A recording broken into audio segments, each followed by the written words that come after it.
ketika kita sepakat Allah Maha Tahu, maka tolabul istifham itu tidak mungkin. Jadi makanya ilmu itu saling terkait. Ya. Allah itu kan pasti tahu. Kalau Allah pasti tahu, berarti istifham itu mukhal bagi Allah. Karena yang dinamai istifham itu ingin tahu.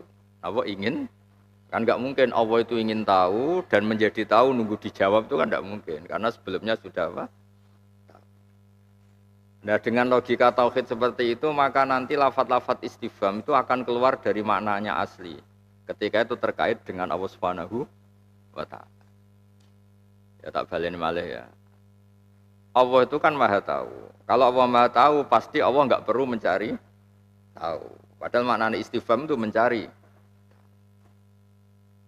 Nah kalau Allah itu mukhal mencari tahu, berarti lafadz-lafadz istifham di Quran itu hampir pasti itu keluar dari aslinya. Paham ya? Karena tidak mungkin Allah itu mencari tahu. Karena mencari tahu itu hanya bagi yang tidak tahu. Itu logika yang harus terbangun. Sebab itu ketika Allah menggunakan istifham itu terus dimaknani, oh itu pasti keluar dari makna aslinya. Nah, makna aslinya itu ya tadi Allah enggak perlu tanya, misalnya orang kafir itu saking bandelnya, saking keras kepalanya, diredaksikan Muhammad, kamu peringatkan apa enggak, mereka sama saja tidak menerima peringatan kamu atau sama saja tidak iman. Itu anggarta itu istifhamnya dihilangkan. Karena yang dimaksud Allah itu sawaun alika ingdaruhum amla. Kamu sama saja kamu kasih ingdar apa? Tidak. Di sini yang disebut hanya beberapa tapi nanti semuanya sama ya, sama pakai teori tadi apa? Allah itu tidak mungkin melakukan istifham dengan makna mencari tahu karena Allah itu pasti tahu. Nah, kemudian dalam teori ulumul Quran diterangkan karena Quran itu bilisanin arabiyyin mubin bilisanin arabiyyin mubin. Itu kan ada satu dialog atau lahjah atau peradaban yang memang melibatkan istifham. Seorang lagi ya, pasti ada dialog atau lahjah atau apa yang melibatkan apa? Istifham. Misalnya gini, ini contoh yang terkenal mawon kula beri. Ketika Allah mengingatkan kekasihnya bahwa terlalu banyak nikmat yang diberikan, itu Allah mengistilahkannya apa? Alam nasroh laka sadrak. Muhammad bukankah telah itu sudah kami lapangkan dadamu. Enggak boleh misalnya seorang nabi terus jawab, lampun apa dereng Gusti, kan istifham kacau misalnya nabi jawab. Ya misalnya Gus Zofur tanya jenengan, kurang apane udah dikiai, tak kei gedung api, nanti luwe api di bang raimu, kan nggak perlu dijawab seperti itu kan nggak perlu apa. Makanya kadang-kadang kiai-kiai yang ngundat-ngundat, gedungnya api, kiai ini alim, sing bodho santrine, kan. Nah itu, misalnya Gus Zofur tanya, kurang apane udah di kiai, sudah tak sediain gedung yang bagus. Aku sebagai kiai harus belajar. Kan itu enggak pertanyaan, itu mendorong kamu ngakui apa yang sudah dilakukan Gus Zofur. Malah dianeh takrir itu mendorong mukhatab itu ikrar, ya. Mendorong mukhatab itu ikrar atau ngakui yang sudah terjadi. Misalnya bapakmu takok, mondok amin minta kiriman terus, kirimannya tambah, ilmunya gak tambah. Itu kan mau butuh itu. Kalau nggak takrir ya taubeh itu. Tapi intinya itu tidak jenis istifham yang ingin mencari tahu. Ya nggak jenis istifham yang ingin mencari tahu. Sebab itu nggak mungkin seorang nabi jawab alam nasrah laka sadrak, bukankah telah aku lapangkan dada Muhammad, terus nabi jawab lah duka Gusti. Ampun apa dereng itu enggak seperti itu. Makanya ini termasuk ulumul Quran yang penting. Jadi kita mendefinisikan istifham ya tetap tolabul fahmi, mencari ngerti definisi awal. Tapi definisi ini harus kita mukhalkan ketika terkait Allah Subhanahu wa Ta'ala, karena nggak mungkin kan Allah berstatus tolabul fahmi, Allah nyari pemahaman, nyari tahu.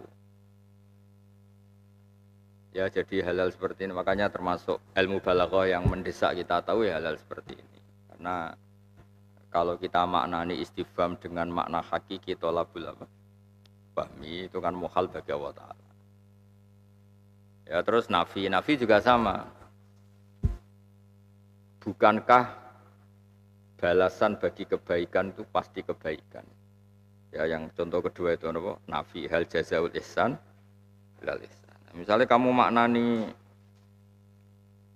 istifham itu kan terus berarti Allah belum bikin keputusan. Ternyata Allah masih ragu. Sebaiknya gimana balasan bagi perilaku baik? Hal jazaul ihsan ilal ihsan. Terus buat tafsiri. Hada syakun minallah. Mulane fasa'ala ngene-ngene oh kafir. Oh.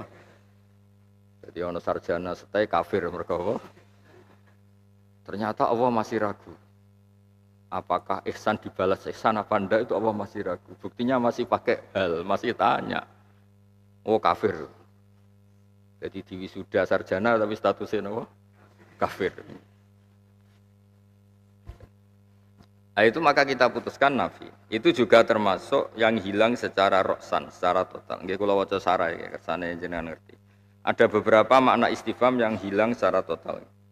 Ya dilihat di sawaun alaihim a'angzartahum am lam tungdir. Ya fal hamzatu wa am mujarradatani li ma'nal istiwa. Wa qadin salakha nggih kula maknane nggih. Lan teman-teman tercerabut. Insilah itu hilang secara total nggih. Insalakha yan saliku insilahon. Makanya kalau kambing dilulangi itu wong Arab darane apa salkhusat. Salkhu itu apa? Dihilangkan kulitnya secara total wong Arab nak muni apa? Salhu kayak nih gone Quran apa wa ayatul lahumul lail naslahu minhun nahar apa naslahu minhun nahar salakho itu mengambil secara total jadi normalnya malam itu gelap terus gelap dihilangkan total itu menjadi siang itu istilahnya apa naslahu minhun nahar apa naslahu minhun nahar waqatin salakho lan teman-teman hilang secara total anhuma saking hamzalan am apa makna istifhami makna istifham roksan kelawan total. Artinya gini, kalau istifham itu masih ada, kan berarti Allah tanya, Muhammad orang kafir tetap kafir, memangnya kamu belum pernah memberi peringatan? Kan lucu kan menjadi bukan lucu saja bisa kafir kan? Muhammad orang kafir tetap kafir, apakah kamu sudah memberi peringatan? Kalau memang istifham masih bakin ala makna apa? Istifham atau makna asli. Padahal yang dimaksud Allah itu bukan seperti itu. Total, makna istifham itu hilang total. Artinya hilang total terus maknanya jadi apa? Mustawin alihim ingdaruka wa adamu. Apa? Mustawin alihim ingdaruka wa adamu. Mereka benar-benar bandel. Kamu engdarkan, kamu beri peringatan atau tidak tetap kafir. Terus nafi juga sama. Hal jazaul ihsan ilal ihsan. Itu juga total. Tidak ada makna istifham sama sekali. Terus ingkar. Nah ini ingkar itu artinya manusia yang punya rasionalitas tinggi, punya akal. Kenapa menyembah makhluk yang tidak punya akal atau makhluk yang sama-sama mati, sama-sama lemah. Berarti aghayra wa tatun masa selain Allah kamu sembah. Tatun temri maknanya tak budun. Masa selain Allah kamu sembah. Ya sama ini pakai akidah tauhid tadi. Kalau maknanya istifham kan kue kafir betul. Apakah selain Allah kamu sembah? Loh ternyata Allah belum tahu tuh, baru tanya kan masalah besar kan. Kalau tetap makna istifham berarti kan sama. Allah nanyakan ke kita, apa betul selain Allah kamu sembah? Terus kamu simpulkan, Allah belum tahu, makanya tanya, oh kafir tenan.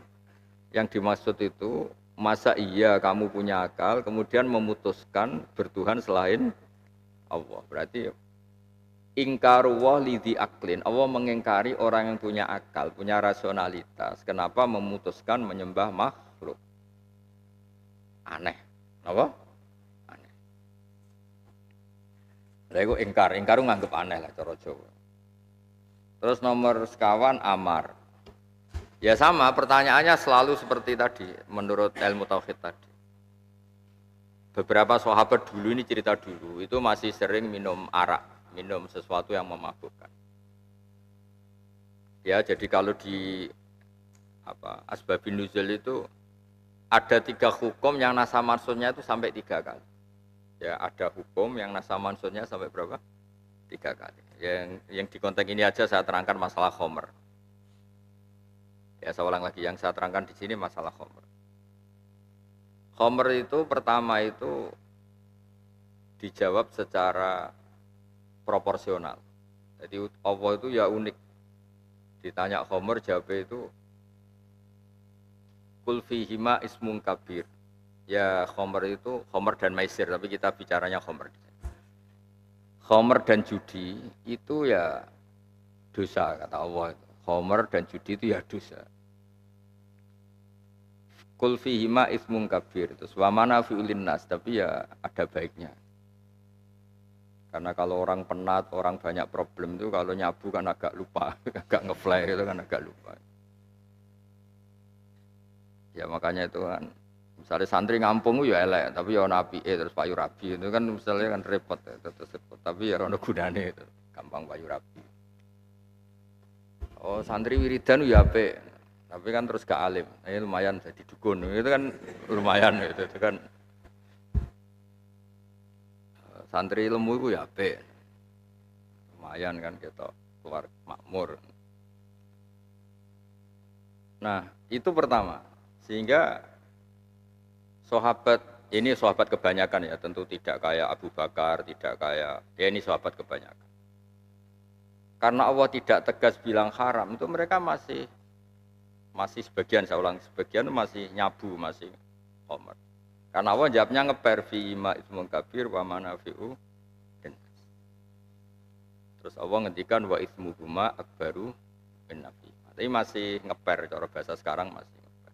Ya kayak tadi saya bilang, santri ngampung baik apa enggak. Mungkin ketika pondok-pondok awalan ya bilang ya ada jeleknya ada baiknya. Ya baiknya ya mungkin ya, tadi silaturahim terus cepat rapi, cepat banyak masalah terus. Sehingga sahabat itu banyak yang masih nyabu. Nah, klimaknya, puncaknya itu pas masih ada atharul khomri, masih ada sisa-sisa ngefly ngimami, masyhur terus ngimami. Kuliah jual kafirun, dia bacanya a'budu mata budun, lanya dibuang. Padahal lanya dibuang kan terus fatal. Wahai orang-orang kafir, saya menyembah apa yang kalian sembah. Mau dihukumi kafir gak mungkin karena posisi tidak sadar. Dihukumi tidak kafir, dia mengeluarkan kalimat yang kafir karena apa? A'budu mata budun, lanya dibuang, tidaknya dibuang. Sehingga terus khomer ini diharamkan Allah itu kalau mendekati sholat saja. Saya ulang lagi ini kebanyakan sahabat atau sebagian tidak akabirus sholat. Terus ada ayat la taqrabus sholata wa antum sukara. Kamu jangan dekati sholat, posisi kamu itu masih mabuk. Ayat berikutnya tidak saya baca. Karena kalau ayat berikutnya dibaca itu semua santri setai yang di depan saya itu pasti bimaknal khomri, semuanya itu khomer. Makanya sebetulnya Allah nyindir ya. Akhirnya sahabat itu terus, misalnya sholat duhur itu kan anggap saja jam 12. Sahabat itu masih nyabu setengah 7 pagi, jam 8. Nanti kalau jam 10 sudah enggak, karena kalau tak jam 10, jam 11 takut masih ada asarul khomri. Jadi khomer hanya diharamkan ketika mendekati waktu apa? Sholat. Jadi nggak boleh nyabu kok jam 11, nanti duhurnya masih ngefly. Nyabu kok setengah 3, nanti asarnya masih ngefly. Jadi kalau nyabu ya pagi lah, habis subuh, nanti duhur kan sudah. Nah, duhur ya. Saya ulang lagi ini tidak semua sahabat ya. Ya sahabat yang rontok-rontok bulat. Maksudnya saya terangkan meskipun di kitab itu kan karena sahabat kata wakata enggak, tapi itu tidak Abu Bakar, tidak sahabat akabir sahabat. Ternyata ketika sholatnya sempurna, saya ulang lagi, sholatnya sempurna karena pas sholat sudah tidak ada asarul khobal, tidak ada atharus sakar, tidak ada asarul khobal, tidak ada sisa-sisa ngefly, sehingga sholatnya sempurna, bacanya ayat benar. Tapi ada problem baru ketika nyabu pagi misalnya setengah 7, sholatnya selamat karena pas duhur sudah tidak ngefly. Tapi problemnya tukaran. Setengah 7 mabuk sama teman-temannya entah karena rebutan apa. bacok-bacokan, terus konflik, terus. Nah semenjak itu Allah mengharamkan khamr bukan demi sholat saja, tapi innama yuridu syaiton ayyuki'a bainakumul adawata wal baghdha'a fil khamri wal maisiri wa yasuddakum an dzikrillahi wa anis sholat. Terus Allah ngendikan fahal antum muntak. Nah ini yang mahal saya di peristiwa ketiga. Khamr itu menimbulkan konflik. Gara-gara khamr kalian bercekcok, kalian berbacok-bacokan, kalian berbunuh-bunuhan. Mosok ngono jek mbok lakonin nah. Lah itu pakai bilisanin Arabi mubin. Masa sesuatu yang akibatnya pasti negatif jek mbok lakoni. Lah fal antum muntah itu masih pertanyaannya masih pakai istifham karena memang untuk membalighkan, untuk punya nilai tekan yang tinggi itu justru pakai istifham. Tapi tetap maknanya intahu. Napa maknanya itu napa? Karena kembali tadi ke ilmu tauhid, kalau itu alam makna istifham berarti Allah tanya, apa kamu sudah berhenti? Lah terus masa Allah nyari informasi kan lucu kan? Kafir kan kalau kamu maknani Allah nyari apa? Maka maknanya dibakukan fal antum muntahun intahu. Maka kamu harus berarti khamr itu 3 kali. Ya, 1 Allah jawab ngeper tadi, fihi ma ismun kabir wa manafi'u linnas. Terus kedua diharamkan kalau mendekati sholat. Kalau jauh dari sholat boleh. Terus ketiga haram al-battata, haram secara total. Nah kenapa saya tadi guyon ayat berikutnya itu kan orang tuh nggak boleh sholat dalam keadaan mabuk. Alasannya Allah itu hatta ta'lamu ma taqulun. Karena kalau kamu sholat mabuk itu nggak ngerti apa yang kamu baca. Jadi kena sholat kau utekemu gak eling sing mbok waca iku ya mabuk. Karena alasan Allah apa?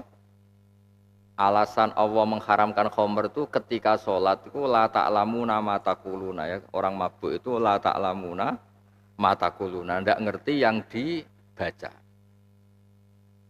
Berarti mafhumnya secara masalikul illah cara ilmu usul fikih.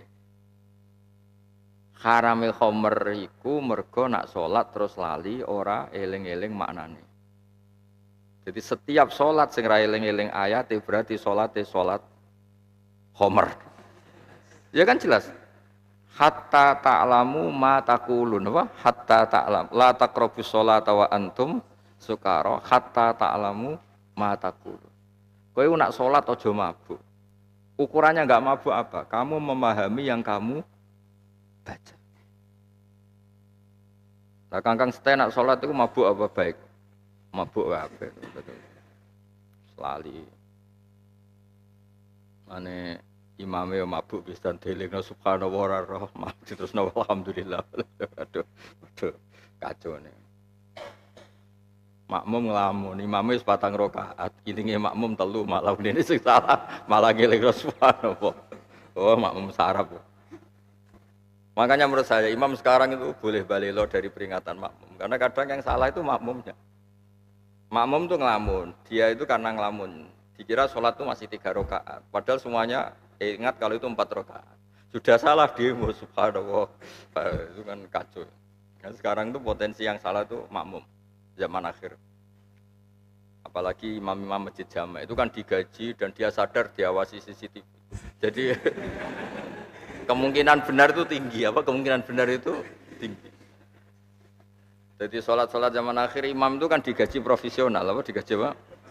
Jadi kemungkinan salah itu kecil. Makmum itu sekenanya, sekenanya. Jadi makanya kalau imam makmum bilang subhanallah itu mungkin zaman akhir itu beda dengan zaman dulu. Bisa saja yang salah itu makmumnya. Cerita-cerita rakyat tuh unik-unik. Ini kisah nyata, bukan gawean kula. Kebanyakan makmum itu kan orang awam, dan orang awam kan nggak ngerti ada sujud tilawah, bahwa di dunia ada sujud tilawah itu kan nggak ngerti. Sehingga ketika imamnya baca wa idza quri'a alaihimul qur'anu lasjudun. Imamnya enggak. Saya itu termasuk ulama yang enggak pati nyunatno sujud tilawah karena bikin kegaduhan kalau untuk orang banyak. Dulu bapak saya kalau mau sujud tilawah itu padahal pondok bapak saya itu pondok Quran. Itu kalau mau sujud tilawah itu diingetin dulu santrinya. Cong sekali-kali sujud tilawah. Jadi bocah persiapan sujud tilawah. Kalau enggak ya terjadi apa? Kegaduhan. Apalagi di masjid-masjid umum. Imamnya wengkek, imamnya hafid baru di wisuda. Waca ayat wa idza quri'al Qur'an langsung sujud. Semua makmumnya tuh bilang subhanallah, dianggap imam itu wae rukuk kok sujud. Nah demonstrasi seperti ini tuh harus diabaikan karena ini yang bodoh itu makmumnya, no? Imamnya tuh baca sujud tilawah, lah imamnya mau sujud. Bareng didelok kok gak rukuk langsung sujud. Makmumnya tuh gak ada yang ikut sujud, bilang subhanallah semua. Lah imamnya kan bingung. Apa yang kayak sok-sokan suci malah apa?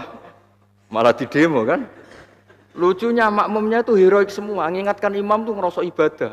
Tambah banter oleh muni subhanallah kan gak sambung. Imam cek bandel ya, dileno subhanallah kok gak. Jadi imamnya merasa heroik karena sok suci tadi bisa sujud apa tilawah. Makmumnya juga sok suci karena mengingatkan apa imam.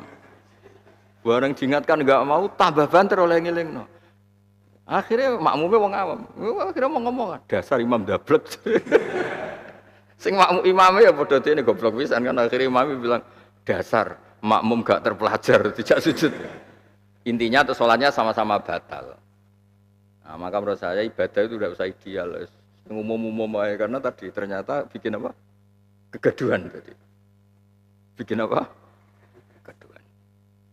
Nah, cara kula ya bener Islami kula ngoten soal umumnya wong biasa wae. Nah, kadang-kadang nak pas ning Mekah ning ndi lah ana sujud tilawah melok, tapi nak ning desa-desa jajal lah kayak pertama dadi kiai sujud tilawah. Jadi gaduh apa dianggap religi? Kira-kira gaduh apa religi? Oh gaduh. Kudu nanti ruwet. Ya solusinya tadi kalau ingin sunnah Rasul itu dikenalkan ya jelaskan dulu. Pak, Mbah niki wonten sujud tilawah niki mboten aliran sesat niki pancen. Kadang malah dianggap aliran repot wis. Kaya wong NU iku ya aneh, saking suwene kunut tuh koyo kunut tuh fardhu apa? Ain. Gak kunut itu masalah besar. Di NU gak kunut itu masalah besar. Koyo kriminal lho. Apalagi wis seragam banser terus gak kunut, wah wisin banget terus. Kalau nanti ana banser salat gak kunut. Imamnya itu ngulang kunut. Padahal cara fikih kan meninggalkan sunat salat sudah talabus bil fardhi kan gak boleh mengulang karena nanti itu namanya tarkul fardhi li sunnatin apa tarkul fardhi ya seorang lagi menurut fikih kita ya kan kalau lupa meninggalkan sunat kadung melakukan fardu kan nggak boleh ngulang demi melakukan apa sunat nanti kategorinya itu tarku fardin li sunnat. Walhasil si Banser ini tetap sudah kadung sujud tetap berdiri untuk kunut.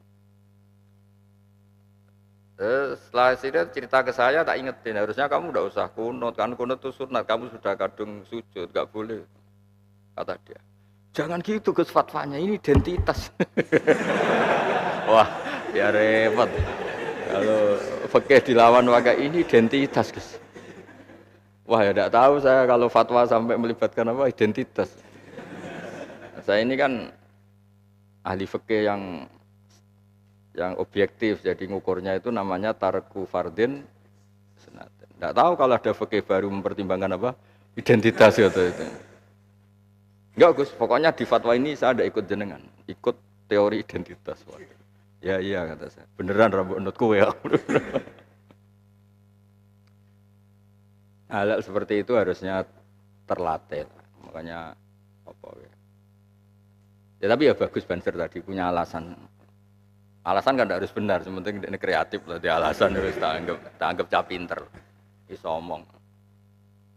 Ya ngawur tapi aja. Cara fikih ngawur. Fikih itu masalah besar. Tarku fardhi di sunat itu masalah besar. Banyak ulama yang bilang batal itu. Berarti demi identitas menjadi sholatnya batal. Tapi di teori orang itu kan nggak penting, batal lah. Sementing identitas, wah repot. Tapi bagus lah dia. Ngawurnya jujur. Ya jujur, di depan kiai bisa berani ngawur, kalau di depan orang lain tambah ngawur itu. Seneng tapi saya sama ya Banser itu, tidak semuanya Banser kayak itu. Kebetulan ketemu saya jenis itu. Kayaknya jenisnya banyak jenis yang jenis itu. Karena setahu saya tuh orang NU kalau melihat kunut tuh segala-galanya. Saya kan nama hidup di Jogja. Kalau rombongan itu meskipun di Masjid Muhammadiyah tetap kunut. Kalau imamnya agak kunut, padahal dia makmum imam Muhammadiyah, dia tetap kunut. Buahnya gitu. Kalau yang alim-alim enggak, tapi kalau yang kayak gitu mesti tak tanya. Gitu. Kenapa tetap kunut? Itu tadi alasannya konsisten. Seneng saya. Sama fikih baru seneng saya. Ternyata di fikih baru itu ada identitas, ada apa? Konsisten.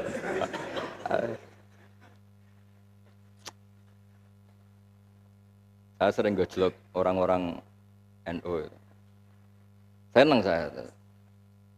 Ternyata saya yang nekuni ini anak masih kalah sama mereka. Ternyata ada fikih apa? Identitas, fikih apa? Konsisten. Tertarik ya. Seneng tapi saya. Ya jadi Homer itu termasuk 3 hal yang penasaannya itu sampai 3 kali. Ya satu dijawab masih ngeper ya kul fihima itsmun kabir wa manafi'u linnas. Terus kedua dijawab hurmatul khamri itu kalau dekati apa? Salat. La taqrabus shalat wa antum sukara. Terus ketiga baru haram secara qat'an, secara al-battata gini ku teng ayat innama yuridu syaiton ayyuqi'a bainakumul adawata wal baghdha fil khamri wal maisiri wa yasuddakum an dzikrillah wa anis salat. Terus yang ini yang mahal syahid fal antum muntahun. Ya cuman terus